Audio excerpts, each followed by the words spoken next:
Hello my dear students. बेटा आज हम नया चैप्टर स्टार्ट करने जा रहे हैं, that is sequence and progression. इसी सीरीज में नेक्स्ट आपके पास आने वाला है सीक्वेंस एंड प्रोग्रेशन के ठीक बाद हम डिस्कस करेंगे बेटा सीरीज के बारे में। ठीक है, देखिए अभी तक हमने कॉम्प्लेक्स नंबर, बायनोमियल थ्योरम और ट्रिग्नोमेट्री, लॉगरिथम और इनइक्वालिटी 11th क्लास के बेसिक चैप्टर्स कवर किए हैं और आज हम जो टॉपिक स्टार्ट कर रहे हैं बेटा सीक्वेंस एंड प्रोग्रेशन, ये भी आपका पिछली क्लास से रिलेटेड है। जैसा आपने क्लास 10th में 5th चैप्टर में पढ़ा था बेटा एपी अरिथमेटिक प्रोग्रेशन, तो ये समथिंग लाइक दैट वैसा ही है। इसमें एपी के साथ साथ हम दो नई प्रोग्रेशन और पढ़ेंगे, जीपी और एचपी। तो इससे पहले कि मैं आपको कॉम्प्लिकेटेड फॉर्मूलाज के अंदर लेके जाऊं या हम सीधा न्यूमेरिकल्स के रेस में लगें, ये यहाँ जरूरी है कि हम उसका बेसिक जानें। जैसे मैंने दो टर्म लिखी है बेटा, सीक्वेंस एंड प्रोग्रेशन। देखिए जनरली क्या होता है, sequence and progression mathematically use की जाने वाली दो टर्म्स हैं, दो वर्ड्स जिसके बारे में मैंने यहाँ पर एक पैराग्राफ लिखा है, मैं आपको एक्सप्लेन करता हूँ। सामान्य तौर पर मतलब जनरली सीक्वेंस एंड प्रोग्रेशन को एक जैसा ही माना जाता है। सामान्य तौर पे क्या करते हैं, सीक्वेंस में और प्रोग्रेशन में कोई अंतर नहीं मानते, हम दोनों चीजों को एक जैसा ही मान लेते हैं। लेकिन जब हम मैथमेटिकली बात करें तो इन दोनों में बेटा स्लाइट डिफरेंस होता है। ठीक है, तो यह आप being a mathematics students you must know the difference between sequence and progression. सबसे जरूरी चीज है बेटा बेस है इसका, ये तो आपको इस बेस का पता होना चाहिए। कोई आपसे पूछ ले कि सीक्वेंस में और प्रोग्रेशन में डिफरेंस क्या है, तो डिफरेंस मैं आपको यहाँ एक्सप्लेन करूंगा, इन डिटेल हम जानेंगे क्या होता है। मैं दोबारा रिपीट कर रहा हूँ, सामान्य तौर पर सीक्वेंस एंड प्रोग्रेशन को एक जैसा ही माना जाता है, लेकिन जब हम मैथमेटिकली बात करें तो इन दोनों में स्लाइट डिफरेंस होता है। जाने कि डिफरेंस क्या है। अब डिफरेंस जानने के लिए हमें दोनों के डेफिनेशन पर जाना होगा, कुछ एग्जांपल लेने होंगे।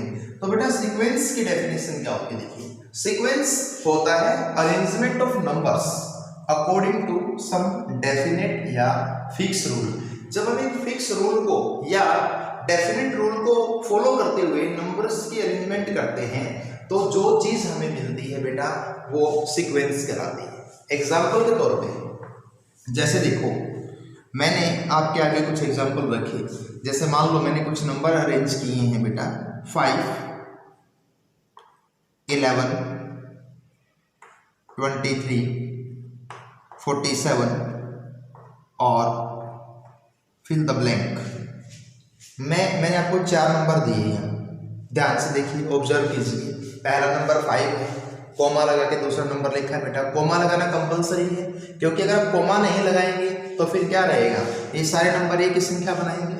सो ये मेंशन करने की जरूरत नहीं है कि सीक्वेंस में या प्रोग्रेशन में जो नंबर्स हम लेते हैं, जो अरेंजमेंट में नंबर्स होते हैं, उनको कोमा से सेपरेट करें। No need to mention this point. Understood सी बात है बेटा, अरेंजमेंट है तो जो चीजें अरेंज हो रही है उनको सेपरेशन के लिए कोमा का प्रयोग तो करेंगे ही करेंगे। तो 5 है, 11 है, 23 है, 47 है। दिस इज नॉट मैथमेटिक्स, ये बेटा मेंटल एबिलिटी है, जस्ट रीजनिंग। आपको ये देखना है कि 5 से 11 पे कैसे आए, फिर आपको ये देखना है बेटा 11 से 23 पे कैसे आए, और फिर ये देखना है कि 23 से 47 पे कैसे आए। और जब आप ये चीज देख लेते हैं तो आप ऑटोमेटिक ये बता दोगे कि यहाँ क्या आने वाला है। ठीक है, अगर मैं सही हूँ, अगर आप बच्चों को समझ में आ रहा है, सो आई थिंक हमारी डायरेक्शन सही है न्यूमेरिकल सोल्व करने की। अब देखिए बेटा, जो 5 है 11 उसका डबल के पास है कहीं, तो कहीं ऐसा तो नहीं लग रहा कि जो भी ये 5 था मैंने इसको 2 से मल्टीप्लाई किया और 1 ऐड किया। देखिए 5 2 जा 10 प्लस 1 क्या हो गया 11। फिर जो 11 है इसको भी 2 से मल्टीप्लाई किया और 1 ऐड किया, तो 11 2 जा 22 प्लस 1 क्या हुआ 23। फिर 23 में भी यही किया, 2 से किया मल्टीप्लाई और 1 किया ऐड, 23 2 जा 46 प्लस 1 करेंगे क्या आएगा 47। तो देखिए हर बार आपने क्या रूल ओबे किया, आपने सेम रूल ओबे किया। दैट मीन्स ये जो 4 नंबर हैं these numbers are written according to a particular rule. और रूल क्या है कि हर एक नंबर का डबल करके उसमें एक ऐड करने से अपने को नेक्स्ट नंबर मिलेगा। तो हमने जो डेफिनेट रूल यूज किया था वो रूल फाइंड आउट किया, और उस रूल के बेसिस पर व्हेन वी हैव 3 और 4 नंबर्स, जब हमारे पास 3 या 4 नंबर्स लिखे हुए हैं तो हम अगले नंबर को क्या कर सकते हैं बेटा, प्रेडिक्ट कर सकते हैं।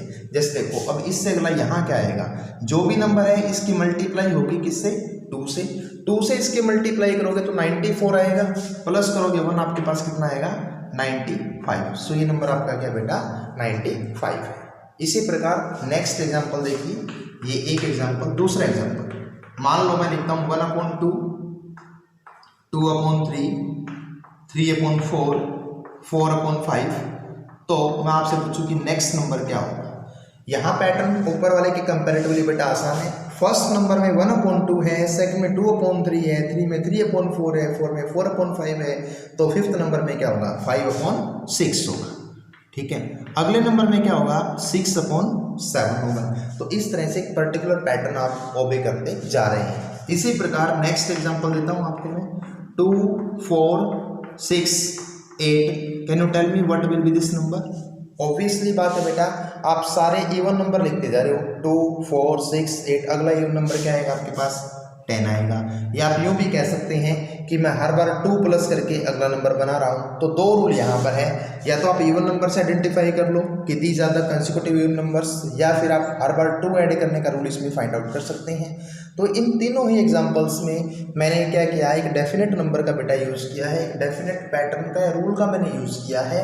और इस रूल के अकॉर्डिंग जब हम नंबर्स की अरेंजमेंट करते हैं, कुछ नंबर्स को अरेंज करते हैं, तो जो चीज़ हमें ऑब्टेन होती है वो क्या कहलाती है, सीक्वेंस कहलाती है। ठीक है, अब देखिए ये जो नंबर है ये सीक्वेंस बनाने वाले नंबर हैं। जैसे मैं पूछूं कि पहले में सीक्वेंस बनाने वाले नंबर कौन कौन से, तो आप कहोगे 5, 11, 23, 47, 95।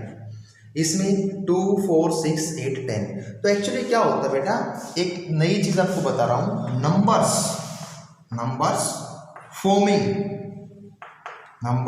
Forming sequence. इसका मतलब क्या है कि सीक्वेंस को बनाने वाले number forming sequence known as terms. ठीक है बेटा, टर्म्स बहुत इंपॉर्टेंट चीज है। टर्म के डेफिनेशन आप अगर आपसे कोई पूछता है या टर्म्स को आप डिफाइन करना चाहते हो तो टर्म्स के डेफिनेशन क्या होती है, terms are the numbers forming the sequence. जो नंबर सीक्वेंस को बना रहे हैं, उसकी फॉर्मिंग में यूज किए हैं, वो नंबर्स उस सीक्वेंस की क्या कहलाती है बेटा, टर्म्स कहलाती हैं। अब एज पर सीक्वेंस जो फर्स्ट नंबर है वो फर्स्ट टर्म कहलाएगी, सेकंड नंबर है वो सेकंड टर्म कहलाएगी, थर्ड नंबर है वो थर्ड टर्म कहलाएगी। जैसे देखो अगर मैं इस फर्स्ट एग्जांपल में ये पूछूं कि इसकी फोर्थ टर्म क्या है, तो आप कहोगे ये फर्स्ट टर्म है सर, ये सेकंड टर्म है, ये थर्ड टर्म है, ये क्या है फोर्थ टर्म। तो फोर्थ टर्म इस सीक्वेंस के आपके पास क्या है 47। राइट है बेटा, तो ये था concept of sequence. Now proceed towards progression. अब देखिए जब मैं प्रोग्रेशन की डेफिनेशन आपको लिखा रहा हूं प्रोग्रेशन, तो मैंने लिखा only that sequence whose term can be expressed by some explicit formula. अब आपको यहाँ पर ये जानना है कि एक्सप्लिसिट फॉर्मूला क्या बनेगा। ठीक है, और केवल वही सीक्वेंस प्रोग्रेशन कहलाएगा, यानी कि दुनिया के सभी सीक्वेंस को हम प्रोग्रेशन नहीं कह सकते बेटा। ठीक है ना, यहां से एक बात तो क्लियर है कि प्रोग्रेशन भी एक टाइप का क्या है sequence. That means all the progressions are sequence but all the sequence are not progression. Keep in mind all the progressions जितनी भी प्रोग्रेशंस आप पढ़ोगे, all the progressions are sequence but all sequences are not progression. ये sentence आपको अच्छे से समझ भी आना चाहिए, ठीक है, यूज भी आना चाहिए। ये मोस्ट इंपॉर्टेंट है बेटा। देखिए सभी प्रोग्रेशन सीक्वेंस हैं, लेकिन सभी सीक्वेंसेस प्रोग्रेशन होना ऐसा जरूरी नहीं है। केवल वही सीक्वेंस प्रोग्रेशन बनेंगे जिनकी टर्म्स को हम एक्सप्लिसिट फॉर्मूला से लिख सकें। अब ये एक्सप्लिसिट फॉर्मूला है क्या, कैसे इसको यूज करते हैं, इसको भी हम एक एग्जांपल के माध्यम से ही समझेंगे। जैसे देखिए बेटा नंबर है, मैं आपको 3-4 एग्जांपल देता हूँ। 2 है, 4 है, 6 है, 8 है, 10 है, 12 है, 14 है, अप टू 100 चलता रहा। इसी प्रकार देखिए नंबर 2 पे आपके पास है बेटा 1 3 5 7 9 11 13 अप टू 100। इसी प्रकार आपके पास नंबर 3 पे चल रहा है, मान लीजिए मैं लिखता हूँ 1/2 2/3 3/4 4/5, ठीक है, इन दिस वे। इसी प्रकार एक और लिख लेते हैं, 1 से नहीं 2 ले लेते हैं, फिर 3 ले लेते हैं, 5 ले लेते हैं, 7 ले लेते हैं, 11 ले लेते हैं, 13 ले लेते हैं, 17 ले लेते हैं, उसके बाद 17 के बाद 19 ले लेते हैं, 23 ले लेते हैं, अप टू 100, इस प्रकार से ले लेते हैं। तो आप ध्यान से देखिए बेटा, ये जो हमने 4 एग्जाम्पल लिखवाए हैं, चारों का 4 एग्जाम्पल हमारे पास क्या है, ऑल द एग्जाम्पल्स आर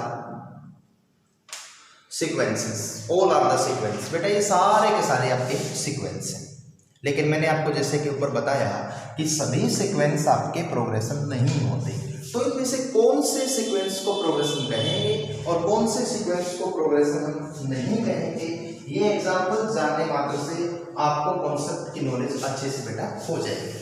तो जैसे देखिए यहाँ मैं आपको एक्सप्लिसिट फॉर्मूला समझाने वाला हूँ कि एक्सप्लिसिट फॉर्मूला क्या होता है और आप इसे कैसे यूज करते हैं।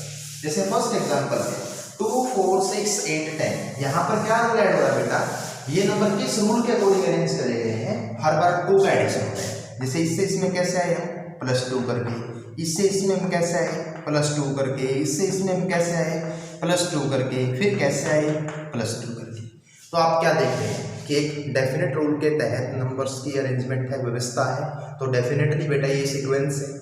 लेकिन प्रोग्रेशन कहता है कि उसके टर्म जो है, जिस सीक्वेंस के टर्म को हम एक्सप्लिसिट फॉर्मूला के द्वारा एक्सप्रेस कर सके, केवल वही प्रोग्रेशन कहता है। एक्सप्लिसिट फॉर्मूला का मतलब ये होता है बेटा, जैसे देखो ये आपके पास है पहली टर्म, ये आपके पास है दूसरी टर्म, ये आपके पास है तीसरी, ये आपके पास है फोर्थ, ये आपके पास है फिफ्थ, ये आपके पास है सिक्स्थ, ये आपके पास कौन सी है 7th। तो यहाँ पर क्या आएगी 8th टर्म, यहाँ पे क्या आएगी 9th टर्म, यहाँ पर क्या आएगी 10th टर्म, ओके, यहाँ पे क्या आएगी 11th टर्म, यहाँ पे क्या आएगी 12th term. Got my point बेटा। जो एक्सप्लिसिट फॉर्मूला मैंने वर्ड लिखा, मैं आपको एक्सप्लिसिट का मीनिंग क्लियर करने जा रहा हूँ यहाँ पे। तो मैंने देखो एक सीक्वेंस की बेटा 7 टर्म्स तो आपको शो की हैं, और उसके बाद 8th टर्म आपसे पूछूं तो क्या आएगी, आप कहोगे सर 16 आएगी। फिर मैं आपसे पूछूं बेटा 9th टर्म क्या आएगी, तो आप कहोगे सर 18 आएगी, क्योंकि आप +2 कर रहे हो। लेकिन फिर मैं आपको 2 टर्म्स छोड़ के सीधी 12th टर्म कहूँ, बेटा ये क्या आएगी, तो आप पहले ये काउंट करोगे सर ये 20, फिर ये 22, फिर ये 24। तो एक्सप्लिसिट फॉर्मूला का मतलब ये होता है कि मुझे अगर 12th टर्म निकालनी है तो मुझे 11th टर्म निकालने की जरूरत ना पड़े, ठीक है। कोई भी टर्म निकालने के लिए अगर मैं प्रीवियस टर्म की मदद नहीं ले रहा हूँ, डायरेक्ट फॉर्मूला से मैं सीधे 12th टर्म पे ही पहुंच जाऊँ, तो वो चीज़ मेरे पास क्या कहलाता है, एक्सप्लिसिट फॉर्मूला। जैसे देखो बेटा, यहाँ इस पैटर्न को ऑब्जर्व करते हुए मैं यहाँ पर ये रूल लगा सकता हूँ कि इसमें जो Tn है, T मतलब टर्म और N मतलब nth पोजिशन पे, तो जो nth टर्म है उस पर 2n का फॉर्मूला लगेगा बेटा, जहाँ पे n किसको बिलोंग करेगा, हमेशा नेचुरल नंबर को, क्योंकि काउंटिंग होती है यहाँ पहली टर्म, दूसरी, तीसरी, फर्स्ट, सेकंड, थर्ड, फोर्थ, और काउंटिंग में हमेशा क्या चलता है, नेचुरल नंबर चलता है। तो देखिए इसकी फर्स्ट टर्म निकालनी पड़े मुझे, तो मैं n को 1 से रिप्लेस करूंगा, तो यहाँ 1 होगा तो ये T1, और यहाँ 2 × 1 आके क्या आएगा 2, तो फर्स्ट टर्म कितनी आएगी 2, that is okay. Second term निकालनी है तो यहाँ पे क्या रिप्लेस कर दूँ 2, 2 2 जा 4, सेकंड टर्म 4 है। थर्ड टर्म निकालनी है तो 3 से रिप्लेस कर दूँ, 3 2 जा 6, that is correct. Seventh term निकालनी है तो n को किससे रिप्लेस कर दूंगा 7 से, 7 2 जा 14, दैट इज करेक्ट। अगर 12th टर्म निकालनी है तो n को किससे रिप्लेस कर दूंगा 12 से, 2 × 12 कितना आएगा आपके पास 24, और आप जब 1 by 1 कैलकुलेट करोगे तो भी आपके पास कितना आएगा 24, क्योंकि देखो 2 इसमें ऐड करोगे 20, 2 इसमें ऐड करोगे 22, फिर 2 ऐड करोगे क्या रहेगा 24। सो मैं उम्मीद करता हूँ आप बच्चों से कि एक्सप्लिसिट फॉर्मूला का मीनिंग क्या है ये आप बखूबी बेटा जान गए होंगे। जैसे आप इसमें देखो, ये first term, second, third, fourth, fifth, sixth, seventh, 8th, 9th, 10th, 11th, 12th और 13th, अगर मुझे इसकी 13th टर्म निकालनी हो, ठीक है बेटा। 13th टर्म निकालनी है इसकी, जिसकी मेरे को 1 2 3 4 5 6 7 टर्म्स मुझे पता है और 13th टर्म मुझे निकालनी है। तो अगर मैं इस सीक्वेंस के लिए कोई एक्सप्लिसिटली कोई फॉर्मूला, कोई रूल जिसके द्वारा मैं डायरेक्ट कोई भी टर्म कैलकुलेट कर सकता हूं, अगर मैं ऐसा कोई फॉर्मूला डिजाइन कर पाऊं तो ये क्या होगा, प्रोग्रेशन। अगर ऐसा कोई फॉर्मूला डिजाइन ना कर पाऊं तो ये क्या कहलाएगा, केवल सीक्वेंस कहलाएगा। प्रोग्रेशन बेटा वही बनेगा जिस सीक्वेंस के लिए कोई एक्सप्लिसिटली फॉर्मूला डिजाइन होगा। तो इसके लिए मैं डिजाइन कर सकता हूं Tn = 2n-1। आप चेक कर सकते हैं बेटा, 2n-1। फर्स्ट टर्म निकालनी है तो n को 1 से रिप्लेस करेंगे 1 आएगा। सेकंड टर्म निकालनी है तो n को 2 से रिप्लेस करेंगे, 2 2 जा 4 -1 3 आएगा। तो ऑब्वियसली इस रूल के अकॉर्डिंग आप इसकी कोई भी टर्म कैलकुलेट कर सकते हो। तो आप इसकी 13th टर्म भी कैलकुलेट कर सकते हो। 13 से रिप्लेस कर दो, 13 2 जा 26 माइनस करोगे 1, यहाँ पे क्या आएगा 25। तो देखो आपको ये सारी चीजें लिखने की आवश्यकता नहीं है, ठीक है। होप करता हूँ कि आप समझ पा रहे होंगे। इसी प्रकार आप इसमें देखिए, इसकी फर्स्ट टर्म क्या है 1/2, सेकंड टर्म क्या है 2/2, थर्ड टर्म क्या है 3/2, फोर्थ टर्म क्या है 4/2। तो बेटा इसकी nth टर्म क्या होगी n/n+1। देख सकते हैं आप, जो टर्म निकालनी है उसमें ऊपर उतना ही अंक आएगा जो टर्म है, और नीचे उससे एक क्या आएगा ज्यादा। तो ये देखो इन तीनों के लिए मैंने क्या डिजाइन किया बेटा, इन तीनों के लिए मैंने डिजाइन किया एक एक्सप्लिसिट फॉर्मूला। तो ये तीनों क्या कर रहे हैं आपके पास, प्रोग्रेशन कहलाए। अब बात करते हैं बेटा इसकी। इसमें देखो 2 3 5 7 11 13 17 19 23, this is the arrangement of prime numbers. यहाँ पे रूल क्या है, रूल ये है कि हमने प्राइम नंबर लिखने हैं बेटा, सारे प्राइम नंबर लिखने हैं। तो देखिए आपके पास 23 के बाद कौन सा प्राइम नंबर आएगा, 24 25 26 27 28 29, इसके बाद अगला प्राइम नंबर कौन है 29। आपको चेक करना पड़ेगा बेटा, ऐसा कोई फॉर्मूला आप डिजाइन नहीं कर सकते जिससे आपको nth प्राइम मिल जाए। There is no formula for nth prime number, ठीक है। ऐसा कोई एक्सप्रेशन n की फॉर्म में आप लिख ही नहीं सकते जिससे कि आपको nth प्राइम नंबर मिल जाए एज पर फॉर्मूला। तो ये जो फोर्थ एग्जांपल है ये मात्र एक सीक्वेंस है, this is not a progression. ये आपके पास बेटा एक प्रोग्रेशन नहीं है। इसी तरह से देखिए एक एग्जांपल मैं आपको और देता हूं बेटा। एक आपके पास आता है फिबोनाची सीक्वेंस। ये जो फिबोनाची है ये एक मैथमेटिशियन का नाम है बेटा, पूरा नाम इनका था लियोनार्ड फिबोनाची, लियोनार्ड फिबोनाची। और ये एक इटालियन मैथमेटिशियन रहे हैं। इन्होंने एक सीक्वेंस डिजाइन किया। इन्होंने क्या सीक्वेंस डिजाइन किया कि इन्होंने कहा कि भाई जो फर्स्ट टर्म है उसको 1 लिख लो, सेकंड टर्म है उसको भी 1 लिख लो, ठीक है, और 1 1 लिख लो, फिर थर्ड टर्म इन दोनों का सम हो जाएगा, फोर्थ टर्म इन दोनों का सम हो जाएगा, अगली टर्म इन दोनों का सम हो जाएगा, अगले टर्म इन दोनों का सम हो जाएगा, अगले टर्म इन दोनों का सम हो जाएगा, नेक्स्ट टर्म इन दोनों का सम हो जाएगा, नेक्स्ट टर्म इन दोनों का सम हो जाएगा। ऐसे फॉर्मूला डिजाइन किया, मतलब फर्स्ट टर्म 1 लो, सेकंड टर्म 1 लो, और फिर अगर आपको nth टर्म निकालनी हो तो वो क्या होगी Tn-1 + Tn-2। इस फॉर्मूला से इसने डिजाइन किया जहां पर n की वैल्यू 2 से क्या होनी चाहिए बड़ा, क्योंकि 1 और 2 के लिए तो रूल है। और जैसे आप 3 रखोगे तो थर्ड टर्म क्या रहेगी, यहाँ भी 3 रखोगे, यहाँ भी 3 रखोगे, तो ये T2 ये क्या बनेगा T1। तो थर्ड टर्म क्या आएगी, third term is the sum of first and second term. Fourth term क्या आएगी, थर्ड और सेकंड टर्म का सम। तो इस प्रकार से एक सीक्वेंस डिजाइन किया, वेल नोन सीक्वेंस है, बहुत ही पॉपुलर सीक्वेंस है बेटा फिबोनाची सीक्वेंस। फिबोनाची सीक्वेंस में जिन नंबर्स का यूज किया उन नंबर्स को हम फिबोनाची नंबर्स बोलते हैं, ठीक है। फिबोनाची सीक्वेंस बनाने वाले जो नंबर्स हैं these are known as Fibonacci numbers, या इनका एक नाम और होता है, इनको हम हेमचंद्रा नंबर भी बोलते हैं बेटा। These are also known as Hemachandra's number. तो हेमचंद्राज नंबर कौन से हैं, 1 2 3 5 8 13 21 34, और जो भी इस सीक्वेंस में आएंगे वो सारे के सारे क्या कहलाएंगे, हेमचंद्राज नंबर कहलाएंगे। अब देखिए इसकी कोई भी टर्म निकालने के लिए आपको प्रीवियस 2 टर्म्स के साथ जुड़ना पड़ेगा। ऐसा नहीं है कि जैसे मैंने 1 2 3 4 5 6 7 8 9 टर्म्स लिखी है बेटा, मैं 10th टर्म तो बता सकता हूँ, ठीक है, इन दोनों का सम आएगा 55। मैं 11th तो बता सकता हूँ कि इन दोनों का सम आएगा 89, लेकिन बेटा मैं 12th 13th छोड़ के सीधी 14th टर्म नहीं बता सकता। ये टर्म बताने के लिए मुझे इन दोनों टर्म्स का पता लगाना पड़ेगा।